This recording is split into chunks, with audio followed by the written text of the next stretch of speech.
हम लोग का क्वार्टर का स्थिति बहुत सर खराब है, एकदम ऊपर से पानी चूता है, पीछे का दरवाजा भी टूटा हुआ है और वो लगा नहीं रहा। उधर से जानते हैं सर, बड़का बड़का सांप आता है, हम लोग कैसे। नमस्कार, आप देख रहे हैं दैनिक लाइव न्यूज 24। मैं हूं आपके साथ वीरेंद्र कुमार। आज ईसीआर के जीएम छत्रसाल सिंह झाझा स्टेशन पहुंचे, तमाम रेल आवासों की एक तरफ से जांच की, रेल कर्मचारियों की सुविधाओं का जायजा लिया।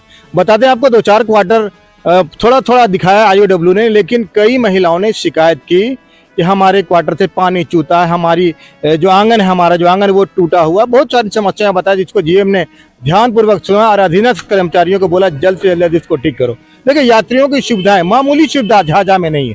कोच इंडिकेटर ने इसके लेकर भी मैंने जीएम साथ बात किया। उन्होंने कहा डीआरएम 7 साई की तरफ से चले थे, विनोद कुमार दानापुर डीआरएम बोले डीआरएम 7 ने इसकी व्यवस्था करेंगे। बहुत सारी सुविधाएं हैं जो झाझा के यात्रियों को मिलनी ही चाहिए। एफओबी का हाल बुरा है। मैंने क्या बताऊं, झाझा का मतलब ही होता है जला हुआ।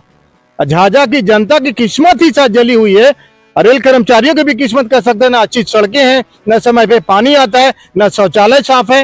हालांकि जीएम ने तमाम अधिकारियों को एक तरह से बोला कि नहीं, आप जल्दी से सारी व्यवस्थाएं दुरुस्त करिए। उन्होंने पिछले इंटरव्यू में कहा था कि झाझा को मैं कुछ देने का प्रयास करूंगा। हालांकि इस बार कुछ तो नहीं दे पाए, लेकिन बहुत सारी सुविधाएं आगे मिलेंगी, ये तो वक्त बताएगा। देखिएगा हमारी खास रिपोर्ट। पहले तो नए साल की आपको बहुत बहुत शुभकामनाएं। आपको भी बहुत बहुत शुभकामनाएं। क्या अपेक्षा हम लोग करें नए साल में, क्या सौगातें? नहीं, देखिए, मैं पिछले साल भी यहाँ आया था दीपावली से आपका ड्यू है, इसीलिए हमने कहा था कि दोबारा आके देखेंगे कि क्या शुरुआत कर पाए ये इंसान। तो अब इन्होंने कुछ क्वार्टर को ये अटेंड कर पाए हैं, और आगे का ये प्लानिंग अभी वही हम लोग चर्चा कर रहे थे कि जैसे इनके सेक्शन में जो भी 2 बड़ी कॉलोनी है, एक झाझा एक क्यूल, वहाँ जितने भी क्वार्टर हैं उनको समय के अनुसार जो है सबको जो है अटेंड किया जा सके आने वाले 1 वर्ष में।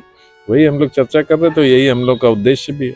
और भी कॉलोनी के अपलिफ्टमेंट के लिए, अपग्रेडेशन के लिए भी और कुछ प्लान है क्या? नहीं, सभी तरीके से कि कॉलोनी की सड़कें, कॉलोनी की नालियां, वो ऑलरेडी बात हो चुकी थी। अभी वो जो महिला आके बता रही थी, तो उसका भी पर्पस यही था कि जैसे एक आदर्श रहने की जगह बन सके। वही हम लोग का उद्देश्य है कि अगले 1-2 वर्षों में जो है, क्योंकि झाझा एक बड़ी कॉलोनी है, क्यूल भी एक बड़ी कॉलोनी है, बाकी तो छोटे स्टेशन है बीच में, तो उनको तो करते रहते हैं। लेकिन हाँ, उस सब मतलब एक बार जब पूरा वृहद इनकी स्वीकृति हम लोग प्रोसेस कर रहे हैं, जैसे जैसे कार्य प्रस्तावित करते रहेंगे उसको स्वीकृति देती है। प्रोजेक्ट आपके इसमें चल रहे हैं, एक तो झाझा बटिया रेल लाइन, क्या स्थिति है अभी, क्या स्थिति?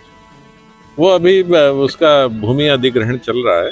तो एक बार कुछ दिनों पहले बात हुई थी, तो एमपी ने बताया था कि 200 करोड़ रुपए का है। हाँ, तो भूमि अधिग्रहण जब एक बार हो जाता है, उसी के बाद निर्माण कार्य शुरू हो पाता है। उसमें कुछ हर्डल आ रहा है? नहीं, हर्डल नहीं होता। देखिए, ऐसा है कि भूमि अधिग्रहण एक कानूनी प्रक्रिया है, वो अपने समय के अनुसार ही होती है, और उसमें जो जिला प्रशासन है उसकी चूंकि भूमिका रहती है, तो वो लोग भी जो है, चूंकि लैंड एक्विजिशन एक्ट से गवर्न वो भी होते हैं। वो एक प्रक्रिया जो है, किसी की भी अगर भूमि का अधिग्रहण किया जा रहा है तो उसका पहले असेसमेंट करके से झाझा तक थर्ड स्वीकृति मिलती जा रही है। जैसे जैसे मिलती जा रही है उसका काम जो है शुरू किया जाएगा अगले वित्तीय वर्ष से। तो आपने कहा था नए साल में कुछ सौगातें मिलेगी झाझा को, तो क्या कुछ सौगातें लेकर आए? नहीं, सौगात देखिए, ऐसा कोई राजशाही तो है नहीं कि मतलब सौगात।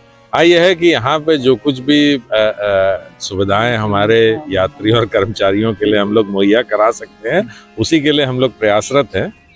उसको सौगात मैं शब्द नहीं कहूंगा, उसको ये कहूंगा कि जो रेलवे का यहाँ पर झाझा की अगर बात आप करें, तो by and large 50% Jhajha is owned by railway. Steam loco shed बंद हो जाने के बाद यहाँ कोई उतना वर्कलोड ट्राई नहीं किया। रेलवे की सारी लैंड जो है वो बर्बाद हो रही है, बिल्डिंग वगैरह बर्बाद हो रही है, सिनेमा हॉल है, वो रेलवे इंस्टीट्यूट है, स्टेशन क्लब है, ये सब सारे डिलेपिटेटेड कंडीशन में। और जो लैंड ऐसे पड़ी है वो पर्टिकुलर, उसमें इंक्रोचमेंट वगैरह हो रहा है, तो उसके लिए कुछ प्लान किया जा रहा है कि उसको फिर हम लोग।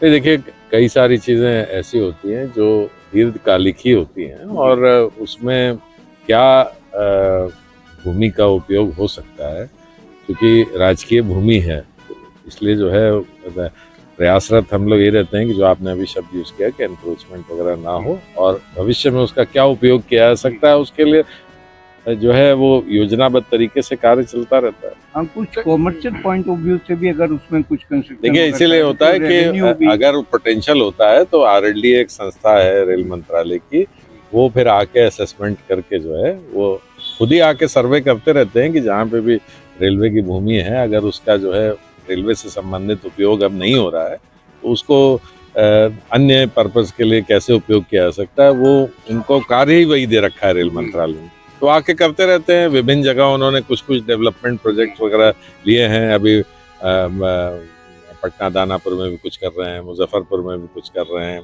यहाँ पे भी जो है उनको सर्वे करने के लिए कहा गया है, तो वो करेंगे। तो बट वो भी जो है इस बात को ही देख के आगे चलते हैं कि किस चीज का कहाँ पे पोटेंशियल है, उसी हिसाब से। एसेट हैं आपके झाझा में, एक तो चांदवारी ग्राउंड, ये पूरे रेलवे मैन के फैमिली के लिए सिंगल एक यही ग्राउंड है, और दूसरा आपको रेलवे पॉन्ड जो ब्रिटिश टाइम से, लास्ट टाइम आपसे हमने पॉन्ड की बात की थी, अपने का रिनोवेशन वगैरह का कुछ प्लान वगैरह बना, वही अभी बात हो रही थी कि अगले चरण में जो है ये कार्य प्रस्तावित जो है उसके लिए भी करेंगे, तो एक बार कार्य स्वीकृत हो जाएगा तो उसको भी करेंगे। गुणवत्ता पे भी महिलाओं ने कई बार कार्य किए, लेकिन गुणवत्ता से लेकर सड़क है या कोई रेलवे स्टाफ से संबंधित टूट जाता है 2 महीने में। ऐसा है ना कि जो अभी 2-3 मकान हमने विजिट किए, तो वहाँ के जो गृह स्वामी हैं उनको जो है यही पूछा गया, तो वो काफी संतुष्ट थे। बाकी तो ये है कि एक सतत प्रक्रिया है, AN साहब यहाँ ही वो अपना जो है चीज और है सर, रेलवे स्टाफ है, कई स्टाफ की बेटी की शादी के लिए यहाँ विवाह भवन नहीं है, मजबूरन उन्हें आर्थिक बोझ करना पड़ता देवघर या कहीं, एक झाझा में रेलवे स्टाफ के लिए विवाह भवन की मांग। चलिए हम लोग पता करेंगे, DRM साहब जो है मामूली से छोटी चीज कुछ इंडिकेटेड डाउन प्लेटफॉर्म पे नहीं, तो छोटा सा काम हो जाना चाहिए, जैसे अभी तक नहीं हुआ, और शौचालय भी डाउन प्लेटफॉर्म पे नहीं है, कुछ इंडिकेटर सर भी नहीं एकदम अब पे तो है। अगर ये सर लगता था यात्री की सुविधाएं मिलती। DRM साहब सुन रहे हैं, वो इस पे आगे कार्रवाई क्या हो सकती है वो करवाएंगे। आपका? मेरा नाम संजय कुमार हुआ। जी संजय जी, क्या दिक्कत है? रेल कर्मचारी हैं? हाँ रेल कर्मचारी हैं सर, मेमो सेड का हम ये स्टाफ हैं। अच्छा। तो हमारा जो रेलवे आवास वो संख्या 256B का जो लाइन सैलून लाइन है, उसमें बहुत बार बोले हैं कि गड्ढा गुड्ढी आने जाने में दिक्कत होता है, बच्चा को खेलने में दिक्कत होता है, रात में नाइट ड्यूटी आते हैं, लाइट का कोई भी एक व्यवस्था नहीं है, बहुत दिक्कत होता है सर, सामना परेशानी करना पड़ता है। हम बहुत बार IW सर को बोले कि सर रोड बनवाने कृपा कीजिए, लाइट लगवाने कृपा कीजिए, लेकिन कुछ नहीं सुना जाता है। हम लोग का क्वार्टर का स्थिति बहुत सर खराब है, एकदम ऊपर से पानी चूता है, पीछे का दरवाजा भी टूटा हुआ है, और वो लगा नहीं रहा, उधर से जानते हैं सर बड़का बड़का सांप आता है, हम लोग कैसे रहेंगे? बच्चा है 143B। आप खुद एम्प्लॉय हैं या फिर पति मेरा? क्या नाम जी सियाराम कुमार। क्या है वो? बिजली ऑफिस में है। मैडम आपके साथ कैसे हो? तो ऐसी है, करका जूता है, पीछे टूटा हुआ है वगैरह कभी किए हैं? तो कितना बार किए हैं, आज से नहीं बहुत दिन से किए हैं, कुछ नहीं सुन रहा है, कुछ नहीं एकदम। क्या शिकायत है? हम लोग का बाथरूम है एकदम खराब सर, पानी उनी नहीं आता है अच्छा से, लेटरिन टूटा हुआ है, नाली गुली नहीं बना है सर, लेटरिन पूरा नालिया में जाता है, बदबू आता है। DRM साहब को बताने आई हैं आप लोग? हाँ सर, मेरा भी इसी तरह है, सारा का शिकायत देखी है। हम लोग सब एक ही मोहल्ला, मेरा रोड भी इसी तरह नहीं बना है, और ऊपर का छत का करकट भी कभी भी गिर सकता है, इसलिए हम लोग कंप्लेन लेके आए हैं। कितना रेल संख्या? क्वार्टर नंबर कितना है? मेरा क्वार्टर नंबर 18C। पति रेल में है जी। क्या नाम है? संजय कुमार। क्या है? फीटर। मेरा क्वार्टर का आंगन पूरा एकदम टूटा हुआ है सर, पीछे का नाली है और गंदगी सारा उस नाली में जाता है, और उसमें रहना हम लोग को अब मुश्किल हो रहा है। कंप्लेन लेके हम खुद गए हैं, उसके बाद भी सुनवाई नहीं। उस मोहल्ले में एक आदमी 2 आदमी का हाँ IOW में जाकर बोले कि करवा देंगे, देखिए मोबाइल इसमें आपका नंबर है, लेकिन हमने कहा कि हमें दरवाजा नहीं चाहिए। वो बोले हम बोले हमको दरवाजा नहीं चाहिए सर, मेरा आंगन बनवा दीजिए आप। मेरा आंगन एकदम नहीं बना है। कितना पहले बताए थे? अभी हाल में बनाए हैं सर, 2-4 दिन पहले। नहीं शिकायत कब की थी आप? अभी 2-4 दिन पहले सर एप्लीकेशन लेकर के गए, काम हो रहा था मेरे मोहल्ला।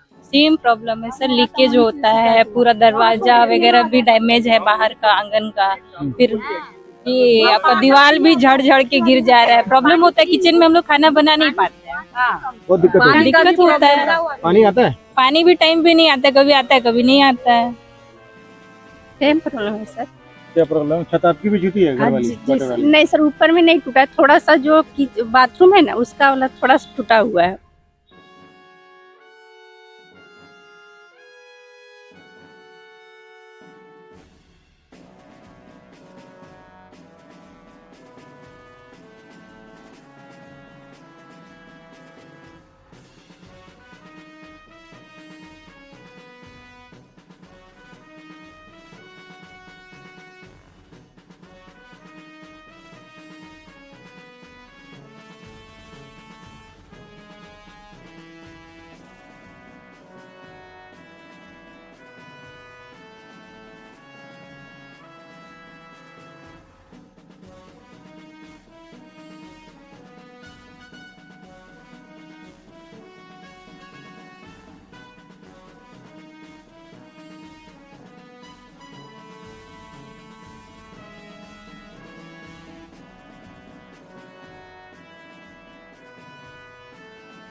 बारिश आता है ना सर, नाली का पानी हम लोग को पीना पड़ता है।